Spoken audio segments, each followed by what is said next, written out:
Bite-Sized and Bossy, rising up the ranks, handing out encouragement, deposits in their banks. Inspiration coming at you like a river flowing. Women paving paths, look at them going.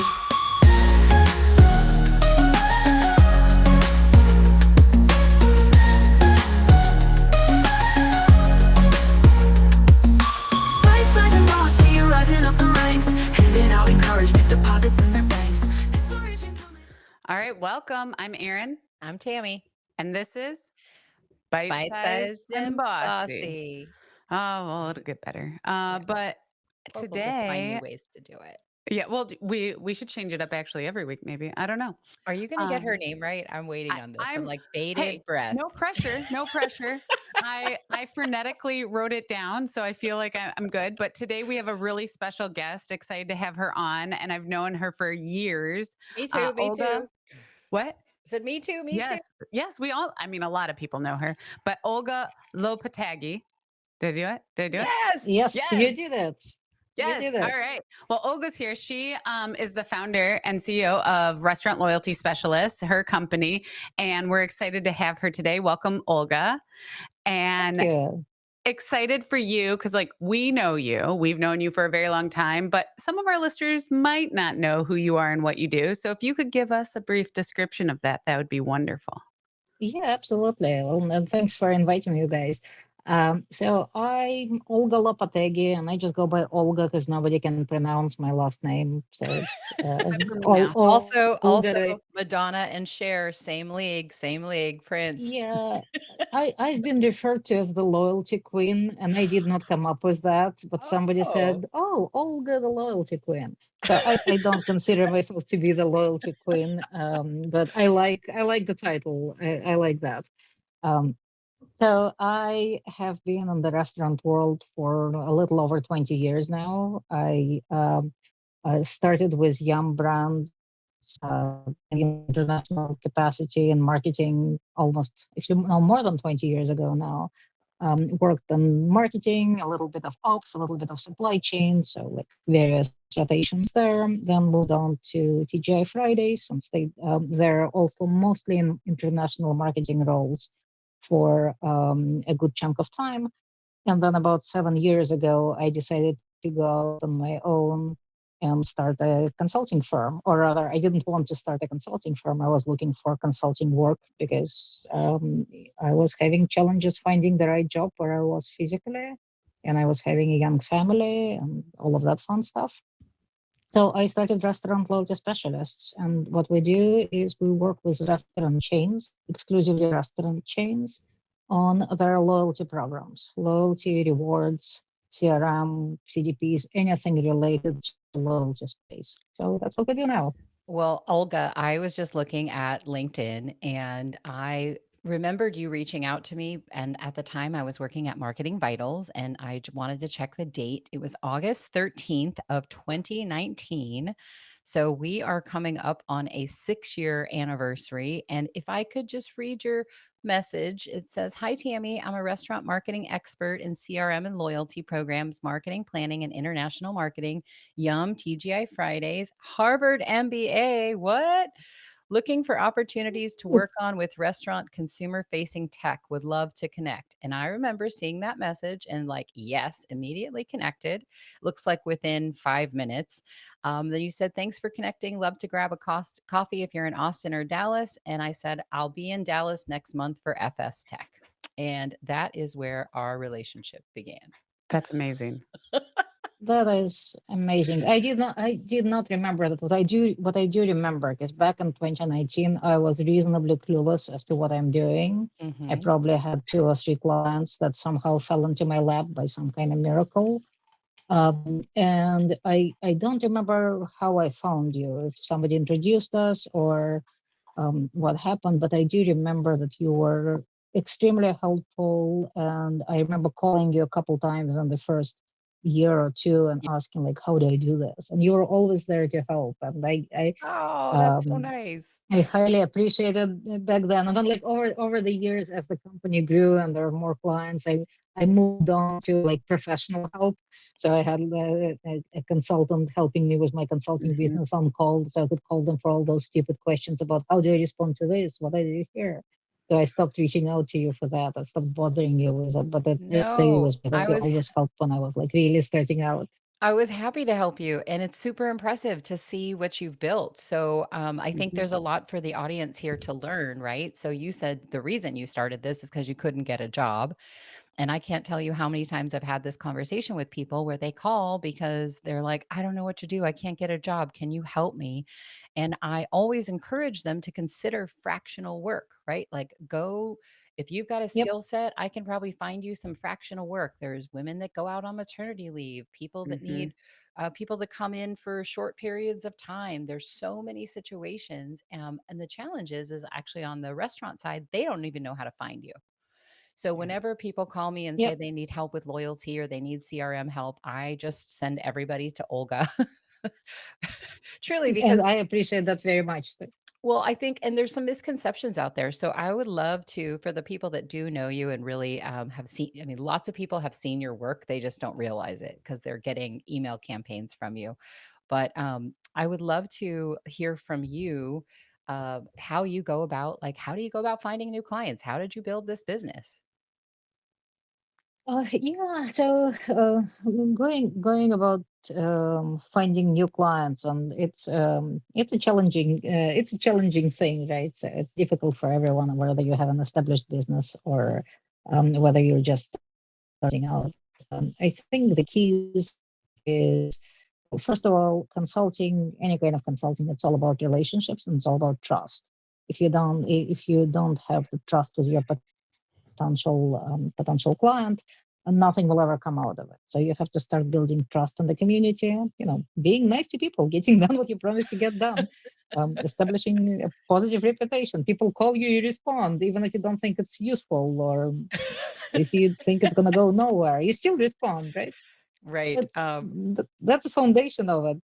Well, let me So let's that's where you start. Then there's a lot more that goes into Well, it, you but you just start explained that there. as like branding yourself, right? Those are all ways that you brand yourself, being responsive, telling people what you do, getting awareness out there that you exist, right? And I think a lot of people take that for granted that they go, well, people find me. And no, you were responding, you were reaching out to people. And that is truly branding. You branded yourself.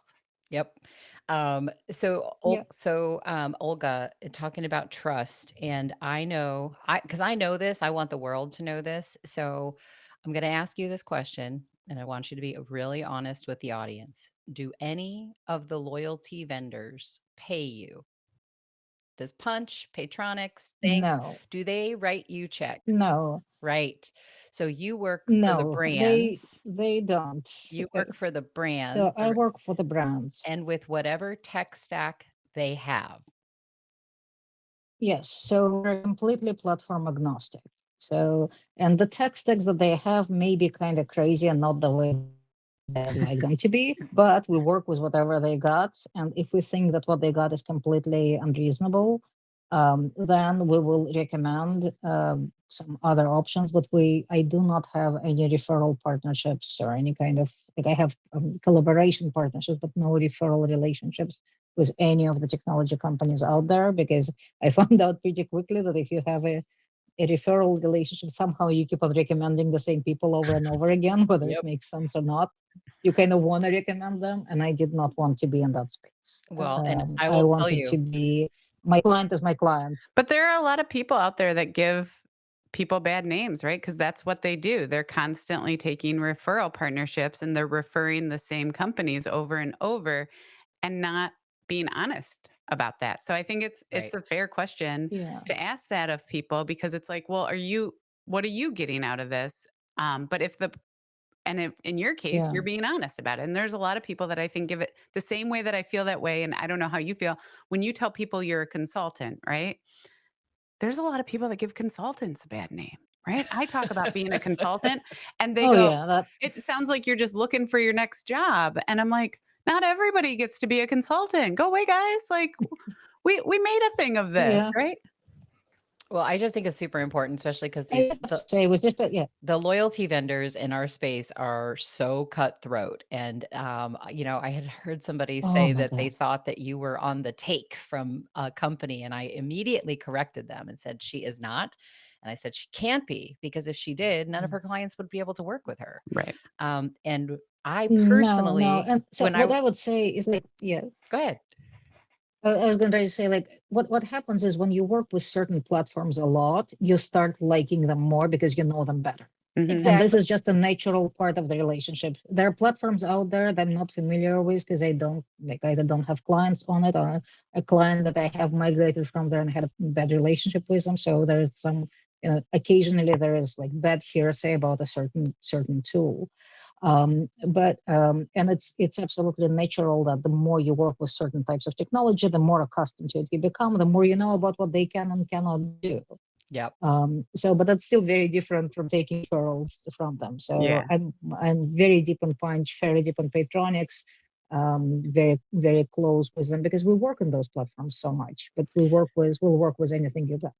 Right. So this is So where I want everybody out there to start questioning the consultants in their yes. life. And I think that if you're working with a consultant, you should ask a consultant or some of these new, let's call them agencies that have popped up.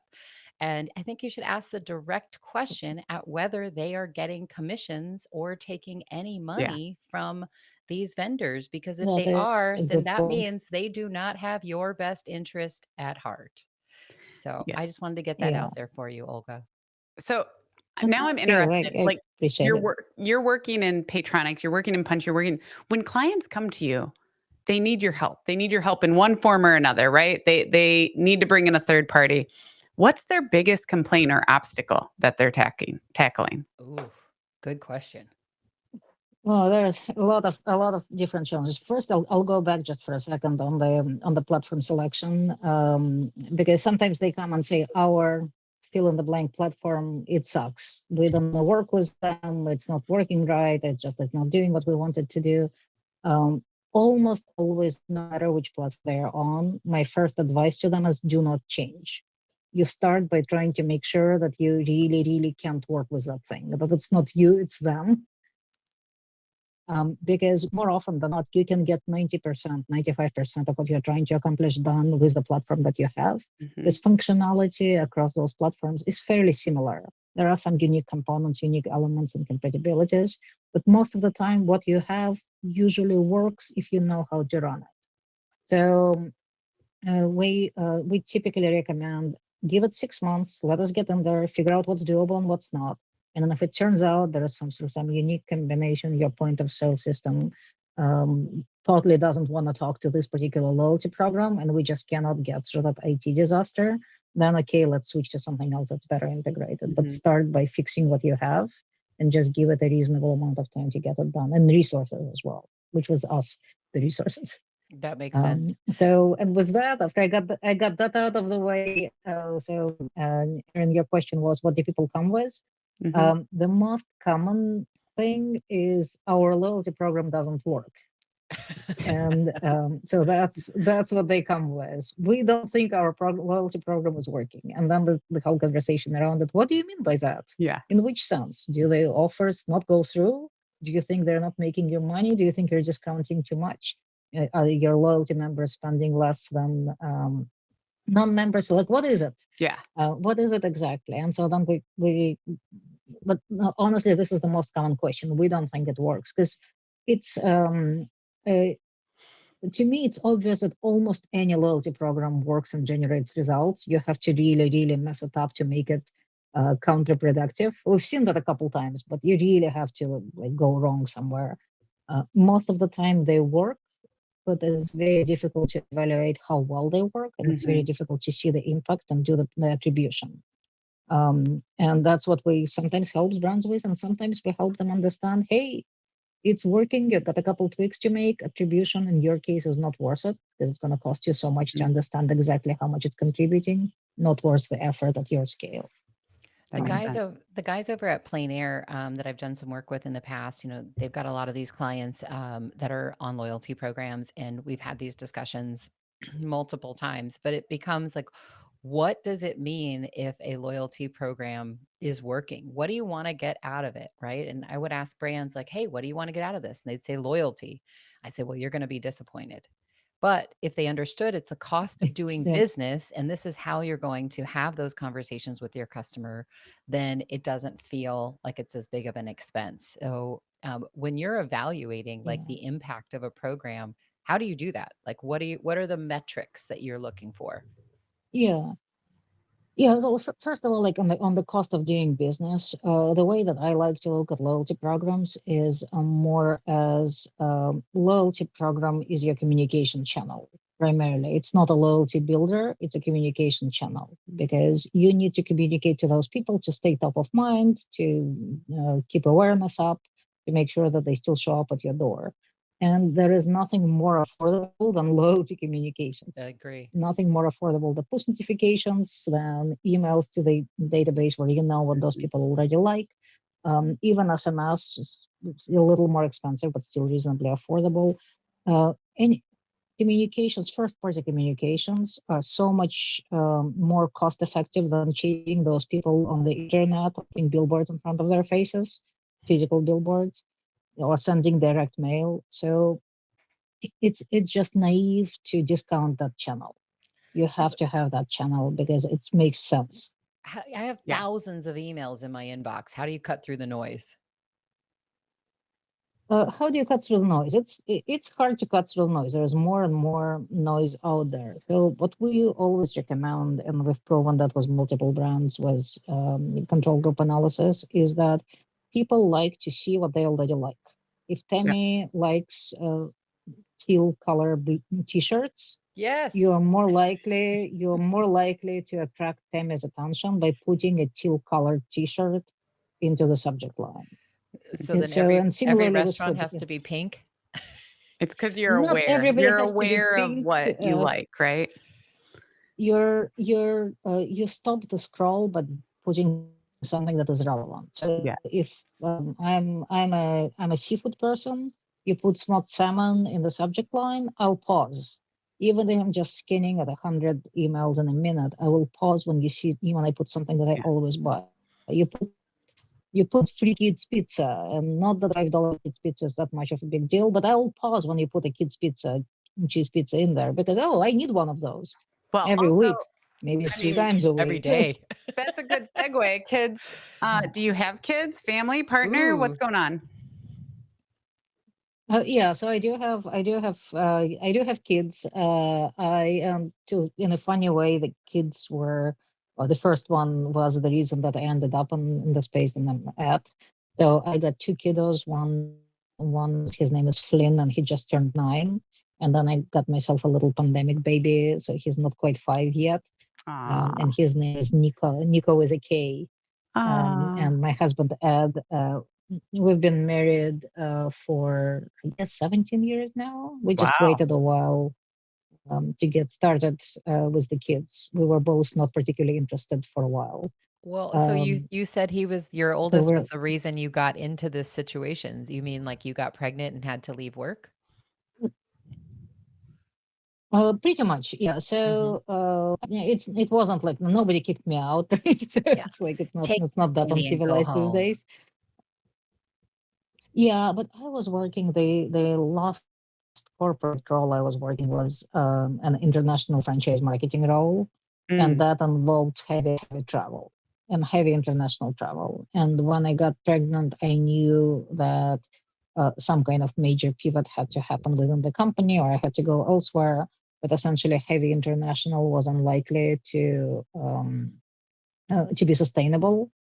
So we were in Dallas at the time, Dallas Fort Worth, and my husband was working on a startup, and that startup wasn't taking off as quickly as we were hoping.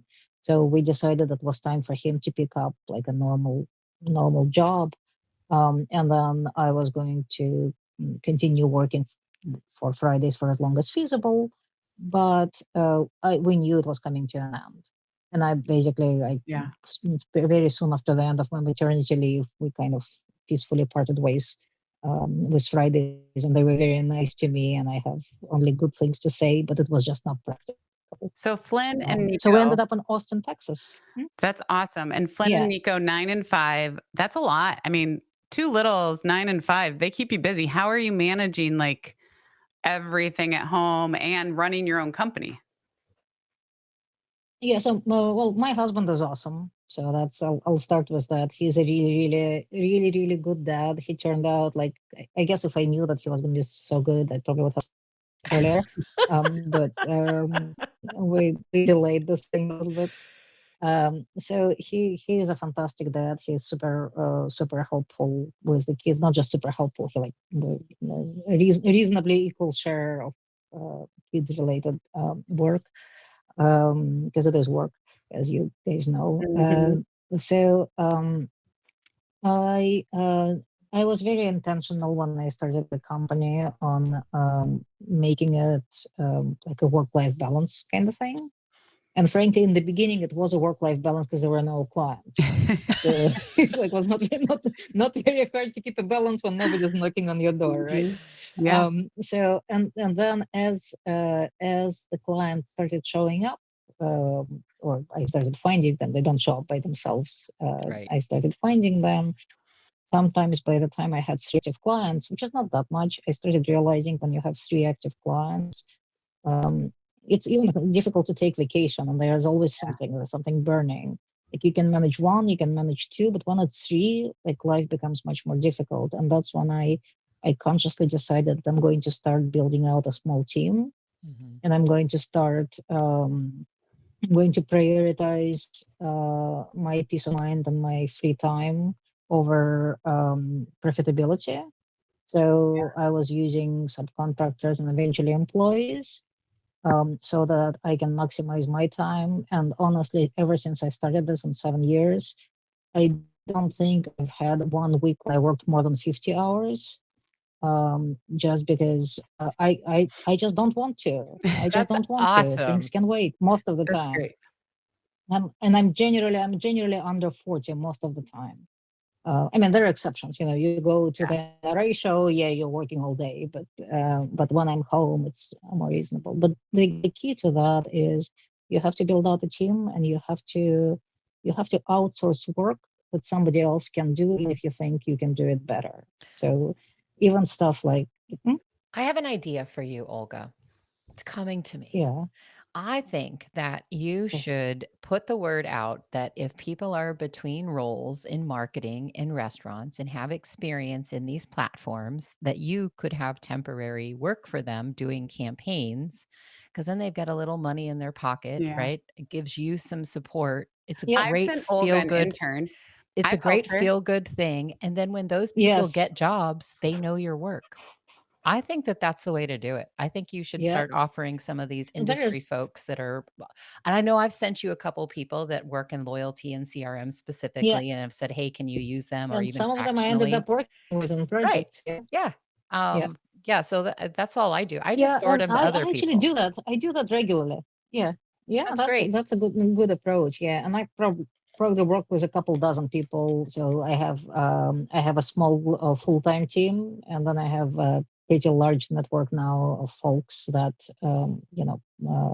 That's great. that I've used for various client projects. And also, if anybody listening to this is an expert in Punch, Pictronics, or any other platforms, especially I'm always interested in people that are not exclusively strategic, but can also do in-platform work. Hmm. Right. Because what I found for my clients, it's really important to be able to understand how your recommendations translate to the actual software that's going to be used. So wishful thinking of how you would like to run the campaigns, unfortunately, doesn't always translate. So I would love if anybody here who's hearing it understands major restaurant platforms, the intricacies behind them and the I'm challenges sure with you're going to get some redeemables and people reaching wallets. out. Yeah, you're going to Shoot get me, some people just ping reaching me, out. ping me on LinkedIn, and we'll do a quick networking call, establish a connection, and Yeah, I'll call you back as soon as an interesting project pops up. that's Well, great. Well, Tammy, I think it's time for some food for thought. You want to go? ooh, oh, do I want to go? So we always ask people, or I like to ask, what's your favorite restaurant that isn't yours? But since you don't have a Or one restaurant, she's worked on? yeah, maybe it's not one of your, it can't be one of your existing clients. What's your favorite restaurant? And it could be a chain, it could be an independent. Uh, so just England, I never worked with any independents, so it will be a chain. So among the clients that are not my current clients, I think I'll highlight Smoky Moe's Barbecue, Okay. which All is right. a small regional chain here in Austin. And I don't have a lot of Austin-based clients, so Is that a there is a hint? brand Is new that a Smoky hint? Moe's just a block. Yeah, they should. I know they're growing. They're a good little chain that's actively growing. And the barbecue, they're like every time I have friends and family coming to visit, we always get some barbecue because everybody loves barbecue. What's not to like? Yes, So absolutely. that's probably my favorite You're up, Aaron. All You're right. up. You're So current up. client. what's like a hobby that you do that isn't being with the kids or work? What's your hobby if you got to choose? Oh, I know So this my answer. if I got yeah, you know the answer. So I started scuba diving in my early 20s, and my thing is every year, even after I had kids, every year I go on at least one scuba diving trip. I have a couple buddies that I go with, Wow. and we go out there and we just eat, sleep, and dive. So I'm probably pushing close to like 500-600 dives in my lifetime, and I That love it. sounds This is the best thing petrifying. ever. Where's your favorite Yeah. place to scuba dive? It's wonderful. So from the recent places, I had an amazing trip to Socorro Island in Mexico, which is you take a boat out of Yeah. Cabo, and it's a 24-hour boat transfer. And then you get to the island, but you can't get off the island. You stay on the boat for 10 days Wow. because there's nowhere to go. It's basically rocks where birds are pooping on the rocks, but there is nothing on the islands. It literally, there are rocks sticking out of the ocean in the middle of nowhere, and the birds, they cover them up and poop. And but this is where a couple of different major currents meet, so all marine animals get there. And every single dive, you got dolphins, you got gigantic manta rays, you got turtles. We saw a whale shark What's this last trip, place so it was called absolutely in amazing. Yeah. Mexico? So I want to go back. It's called Socorro Islands, Okay. or Well, the official name of the archipelago Riviera is the Spanish official name, but everybody calls it Socorro. Yeah, that so that would make sense. So, I want to look it up. I want to go. where's the next place you're going to go look dive? it up. It's very fun. What's your next dive site? That's like a big I'm new one. so the next big one. So I'm turning 50 next year, so I want to make it a big trip. So Ooh. Ooh, I'm me too. When? trying. Maybe we'll go together. I'm not. I'm not It's turning 50. yeah, you know, you're not turning 50. You can still go. Yeah. All right. So I'm deciding between either Galapagos or Cocos Island, which is the Okay. island in the old Jurassic Park, the original Jurassic Park, Oh, the island that they show in the titles in the beginning. So that's the actual Cocos well, Island. watch out for the And dinosaurs. I have we'll heard see. that National Geographic Yeah. trip to the Galapagos is fantastic. I know several people who've done it, so that would be high on my list too. That's so cool. Yeah, Awesome. so I think I need to convince my husband to do that one. My husband doesn't dive, so I dive with girlfriends. I leave him with the kids and I go diving with my girlfriend. That sounds So perfect. National Geographic can join that. Sounds amazing. All right. Well, Olga, our last question that Mhm. we ask every guest is if you could listen to anyone on our podcast, another amazing female or females, who would you nominate to come on the podcast? I would actually, I don't know if she has already been a guest, but probably a good 15 years ago and relatively early in my career, I just very randomly reached out to Karen Stutz. Has she been on the podcast yet? She hasn't been on it yet, but we would love to have Karen. She's So lovely. she's amazing. And I was kind of like on this in between. I didn't know what to do with myself, and I had a bunch of different career challenges. And I heard her speak at Women's Food Service Forum, and whatever she Mm. was talking about her career development kind of stuck with me. And then I just pinged her on LinkedIn, and she responded, and she met up with me in Chicago, and we had a coffee, and she was like the CEO at Brinker Yeah. then, or maybe she was already out of that. So she was a very, very senior person, and I just like wrote her like a nice note, and she was so open and so friendly and so helpful, and it Well, just stuck with me forever. So that's actually really awesome. So she was a senior leader at the time, and you reached Mhm. out to her as a colleague, right? Like as someone not trying to sell her something. As Yeah. a And guess, much more junior colleague. I was like yeah. 3, 4, 5 levels But below in a she different organization, and But I responded. she just said, I really. responded. Is that's the whole point? Is that like we She want? responded and she agreed to get a coffee. Yes, she Yeah, responded and she agreed to go Yeah. get a coffee, and we had a very nice conversation where we've been very well connected and exchanging information and helpful to each other ever since. well, that's That's the so amazing. And I think, Yeah. Tammy, what you're alluding to is like, there are so many people who all of a sudden won't respond to me or anyone for that matter when they're in a certain position. But then the moment they need help help. or they're unfortunately, like we all end up at some point in our life, and all of us on this call have been there, not without employment for a hot second. Yeah, All of a sudden they really need your help and they're responding and you go, but you didn't respond to me for the last 3 years. Now I'm the, yeah. gullible person who's like, well, I still want to help.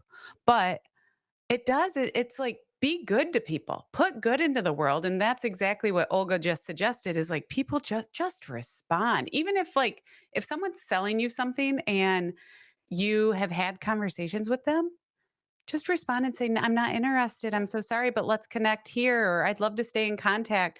But don't just ghost people forever, especially if you've already started a relationship with them. But I think more importantly, she Yeah. took the initiative, right? Which is Hmm. what we talk about all the time. Take the initiative, Do go it. after something that you want. And she wanted to network and meet this person. She reached out, took a chance. Yeah. The worst thing that's going to happen is they don't respond. So then she does. And now she has this 15-year Yeah. relationship with a senior leader in the business. And that is effectively also how her and I met. So, what I hope people take from this time with Olga today is that don't be afraid to take chances, Yeah. because I it's think clear that's that's awesome. worked out Yeah. well for Yeah. her. Yeah, and also I would say don't be butthurt if people don't respond, Yes. because it's just it's like they have lives. They don't always look at I LinkedIn. totally get butthurt. Fall I don't know into what you're talking about. spam. Aaron gets butt hurt. I She's do. not in I'm like, sales. why didn't You you know, respond to me? you just cannot, and especially if you're in the space of consulting, you just have to, like, if you get butthurt over lack of response, even from close connections, you're never going to make it in consulting because people ghost you all the time, and you just have to understand they have a life, they have a deadline, they have a project. Yeah, but You're just not that important, and that's okay. when Olga says butt hurt, it sounds so much better Yeah, it than when sounds we so say prettier. it. Well, Olga, we loved having you on today. Thank you so much for joining us and thank you for your wisdom. If anyone's listening and they haven't liked, subscribed, rated us 5 stars, if you don't feel 5 stars, then please don't rate us. But feel free to leave us comments. You can share if you are interested in coming on the podcast and you have a story to tell, please reach out to Tammy or myself. Otherwise, thank you for joining us for Bite Size and Bossy. Thank you, Olga, and we'll see you next week. Bite-sized and bossy, rising up the ranks, handing out encouragement, deposits in their banks. Inspiration coming at you like a river flowing. Women paving paths, look at them going.